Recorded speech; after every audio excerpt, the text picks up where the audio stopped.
Cerita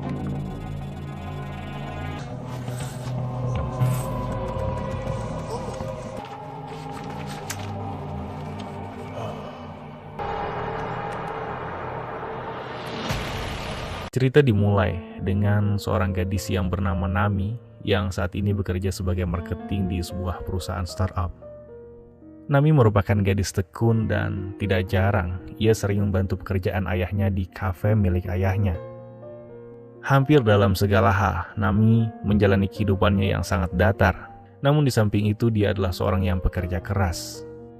Dan dia juga seorang yang sangat bergantung pada smartphone-nya untuk segala hal, dimulai dari pengingat waktu hingga pekerjaan dan komunikasi.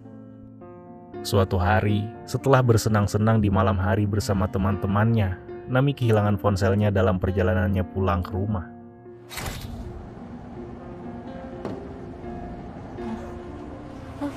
잠시만요. Hingga sosok pria mengenakan topi mengambil handphonenya tersebut. Dan keesokan paginya panggilan pun masuk ke telepon Nami. Hingga sosok pria yang tempo malam menemukan handphonenya mengangkat telepon dari teman Nami. Akan tetapi pria tersebut menggunakan perintah suara palsu untuk menyamar sebagai seorang wanita. Ia berpura-pura tidak bersalah dan tampil sebagai seorang yang benar-benar ingin mengembalikan smartphone Nami. 버스에서 주웠어요. 그러셨구나.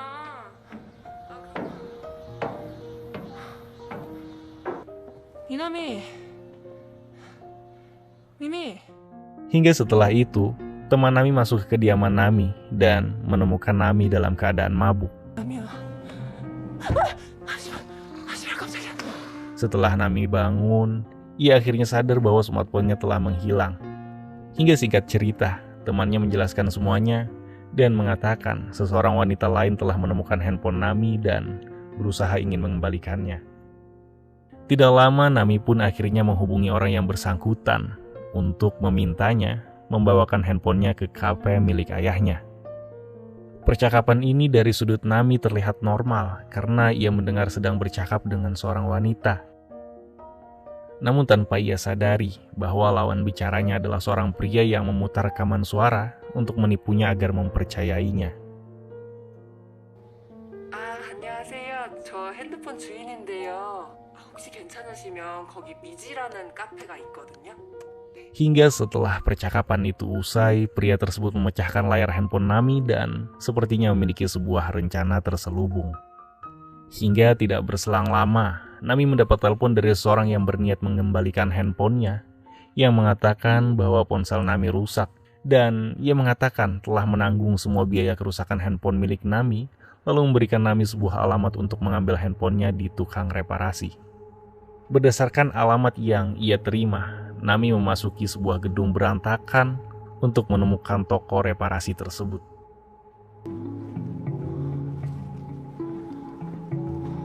Dan di sana Nami bertemu dengan seorang pria yang memakai masker wajah dan juga topi agar identitasnya tidak terungkap. Pria tersebut kemudian memberi Nami formulir untuk diisi sebelum melakukan perbaikan, termasuk meminta kata sandi keamanan smartphone Nami. Selama melakukan perbaikan, pria yang akan kita kenal sebagai John Young ini menambahkan spyware ke dalam ponsel Nami.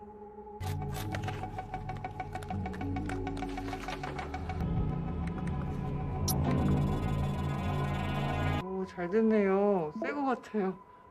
감사합니다. Begitu Nami mengambil handphonenya kembali, John Young akhirnya bisa melihat aktivitas Nami melalui handphone tersebut sepanjang waktu. John Young dapat melacak setiap gerakan Nami, sementara Nami tidak menyadari bahwa ia sedang dimata-matai. Dan melalui kamera ponselnya Nami, John Young terus memantau rutinitas hariannya Nami. Dan kemanapun Nami pergi, siapa yang ia temui, tempat Nami bekerja, bahkan ia juga dapat mengakses ke semua chat dan sosial media Nami. Hingga ketika malam hari, saat Nami tertidur pulas, John Young terus-menerus mengumpulkan informasi detail tambahan dari kehidupan pribadi Nami. Bahkan ia juga tahu alamat rumah Nami dan kode masuk untuk ke rumahnya.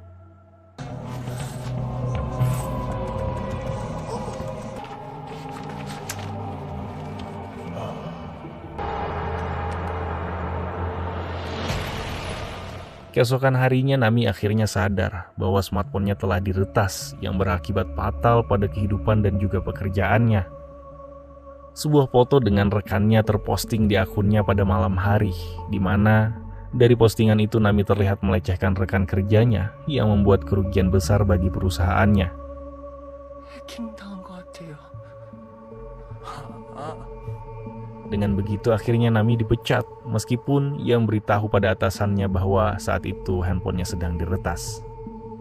Sementara itu di tempat lain, ayah Junyong, detektif polisi yang bernama Jiman, menemukan kasus pembunuhan yang sangat mengerikan.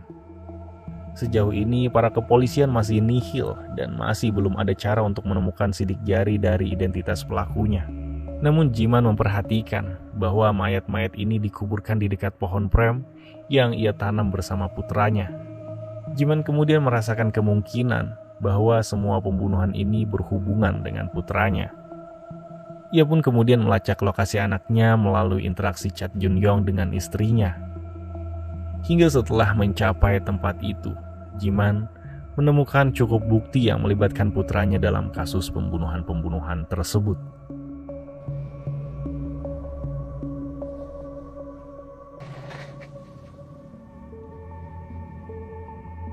Sementara itu Junyong terus muncul dalam kehidupan Nami dengan satu atau lain cara. Suatu ketika, Junyong tiba di kafe Nami dan memikatnya dengan meminta jus prem yang disingkirkan ayahnya dari menu.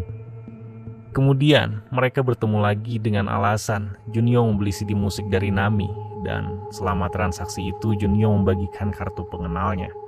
Melalui interaksi ini, Junyong membiasakan diri sehingga Nami tidak akan mencurigainya sebagai penguntit yang menyeramkan. Kemudian di lain hari, Junyong datang untuk membantu Nami mengetahui siapa yang meretas ponselnya. Junyong kemudian memberikan penjelasan yang rumit pada Nami tentang bagaimana spyware akan bekerja, dan Nami yang mudah tertipu mempercayainya tanpa sedikit pun keraguan. Ia bahkan juga membuat Nami pada akhirnya mencurigai teman dekatnya lah yang meretas smartphone-nya. 네가 그랬어?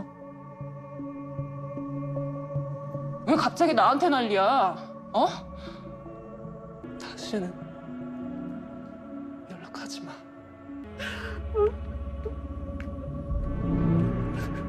Di saat Nami berada di bawah kendali Junyong, di sisi lain ayah Nami menganggap perilaku Junyong terlihat aneh dan juga memperingatkan Nami tentang hal itu. 아니 이상한 놈이 꼬이는데 어떻게 걱정을 안 해? 이상한 놈 누구? Namun Nami tidak terlalu memperhatikan kekhawatiran ayahnya. Dan Junyong yang mendengar semua percakapan Nami dan ayahnya tempo malam lalu mencoba menyingkirkan ayah Nami dengan menyekapnya keesokan harinya. 그랬는데 뭘 할 것 같으니까 하지 말라는 거 아니야?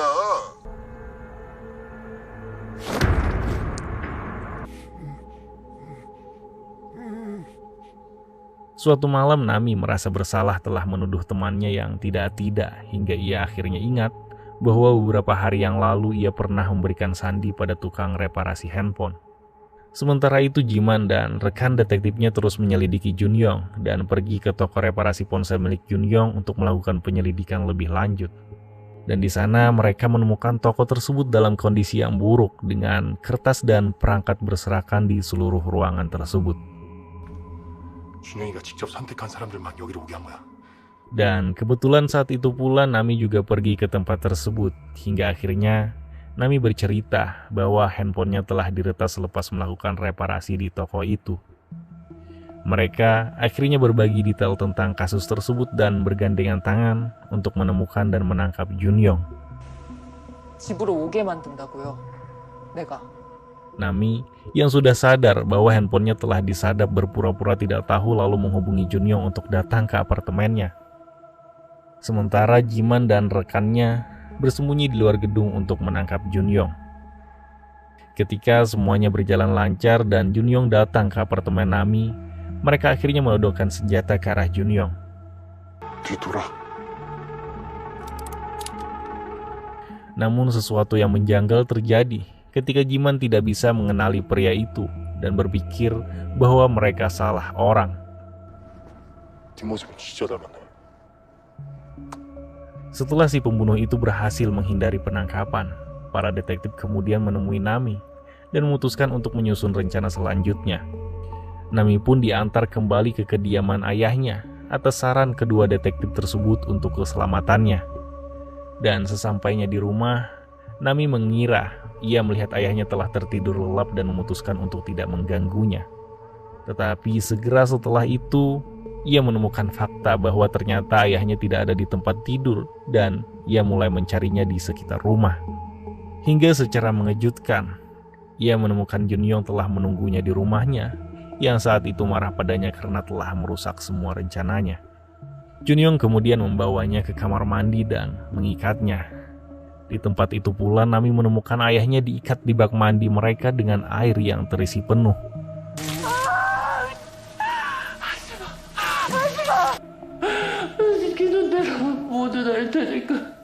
Dan begitu pula lah yang dilakukan Junyoung terhadap Nami.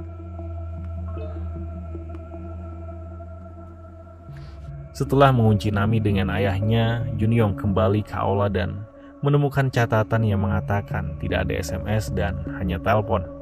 Ia kemudian mencurigai bahwa polisi sedang mengawasinya. Dan benar saja bahwa ketika ia melihat ke arah luar, ia menemukan detektif telah memasuki kediaman ayah Nami. Hingga tidak berselang lama, Jiman berhasil memasuki rumah bersama rekannya dan mulai memukuli pria tersebut. 어려. 아버지. 이런 미친 새끼가. Namun dia masih belum bisa mengenali pria ini sebagai putranya. Namun pelakunya tetap mengatakan bahwa ia adalah Junyoung. 아빠. 나 준영이에요. 이걸 진짜 속네?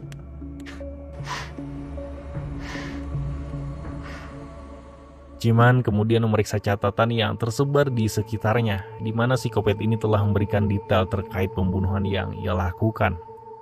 Hingga Jiman menemukan fakta bahwa anaknya ternyata merupakan korban pria ini. Saat itulah Jiman yakin dan menyadari bahwa orang tersebut bukanlah anaknya, melainkan orang yang membunuhnya. Junyoung adalah korban pertamanya, dan pria tersebut menyimpan detail rumit yang berhubungan dengan Junyoung, sehingga dia bisa berperan sebagai Junyoung. Kesadaran itu secara emosional menghancurkan Jiman yang kemudian mengarahkan senjatanya ke psikopat tanpa nama ini.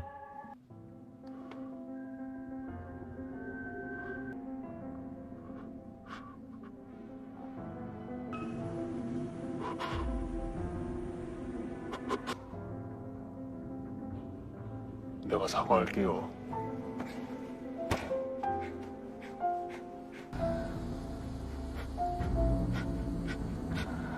Saat itu, Nami juga mulai sadar, lalu mengambil senjata detektif lain dan pergi ke aula. Dan karena kemarahan yang mendidih di dalam dirinya, ia terus menembak pria tersebut sampai mati.